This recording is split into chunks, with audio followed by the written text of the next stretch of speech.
Salah satu tujuan program TMMD ke-110 Kodim 0813 Bojonegoro yang diselenggarakan di Desa Ngerancang dan Jatimulyo adalah untuk mewujudkan kemanunggalan TNI dengan rakyat.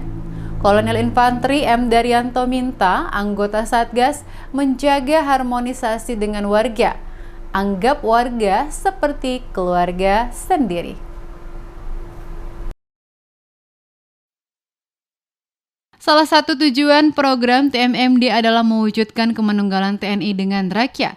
Selasa pagi, Kolonel Infanteri M. Daryanto, Komandan Korem 082, CPYJ Mojokerto didampingi oleh Dan Satgas TMMD ke-110 Bojonegoro, Forkopimcam, dan Forkopimda setempat lakukan tinjauan ke lokasi sasaran fisik dan non-fisik. Dalam kunjungan tersebut, Kolonel Infanteri M. Daryanto minta anggota Satgas jaga keharmonisan dengan warga setempat untuk mewujudkan kemanunggalan TNI dengan rakyat dalam program TMMD ke-110 Kodim 0813 Bojonegoro. Jaga harmonisasi dengan masyarakat setempat sehingga tercipta kemanunggalan TNI rakyat, anggap masyarakat itu sebagai keluarga sendiri.